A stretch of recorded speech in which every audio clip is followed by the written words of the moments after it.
Hi friends, welcome back to my channel. আমি রাখিনা খাতুন আর তোমরা আছো আমার সঙ্গে রাখিনা লাইফ স্টোরি ইউটিউব চ্যানেলে। তো ফ্রেন্ডস, আজকে আমি তোমাদের সঙ্গে শেয়ার করব বিরিয়ানির রেসিপি। এক সাইডে আমি ভাতটা আগে করে নিয়েছি আর এক সাইডে দিয়েছি আলু সেদ্ধ, আর এই মাংসটা পুরো বিরিয়ানির জন্য যেরকম ভাজা ভাজা করে সেরকমভাবে আমি রান্না করে নিচ্ছি।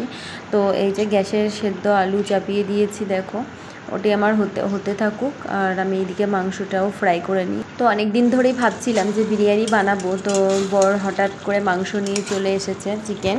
তো ভাবলাম যে আজকেই চিকেন বিরিয়ানি বানিয়ে নেওয়া যাক, তো ওই জন্য বানিয়ে ফেললাম চিকেন বিরিয়ানি। তো চলো তোমাদেরকে আমি রেসিপিটি ভালো করে দেখিয়ে দিই।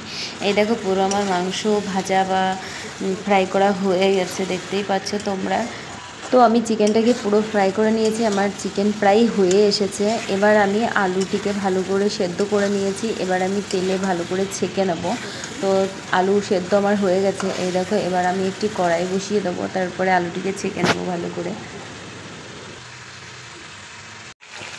তো এই যে আমার আলু ফ্রাই হচ্ছে একদিকে, আর আমি আরেক সাইডে বিরিয়ানির জন্য পেঁয়াজের বেরেস্তা করব। তো এই যে পেঁয়াজ কেটে হাঁড়ির মধ্যে দিয়ে দিয়েছি, যেহেতু আমি এই হাঁড়িতেই পাকাবো ওই জন্য আমি ঘি দিয়ে পেঁয়াজের বেরেস্তাটি আমি এই হাঁড়িতেই করে নিচ্ছি।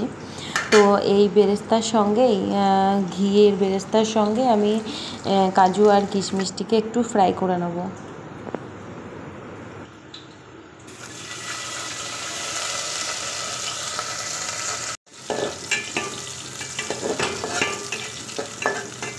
এবার আমার বেরেস্তাটি হয়ে গেছে, তো ব্রাউন কালার চলে আসবে। তো আমি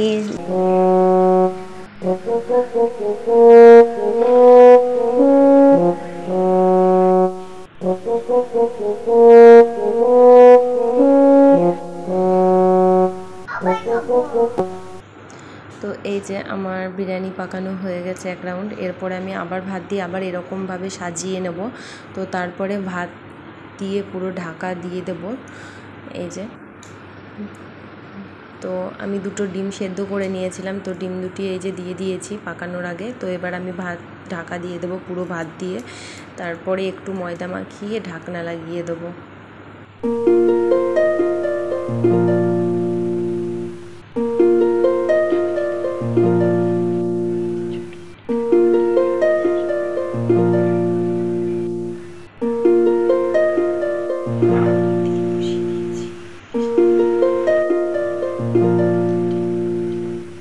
আর বিরিয়ানি মানেই তো সালাদ, তো এই দেখো আমি পুরো সালাদটা কেটে রেডি করে নিয়েছি।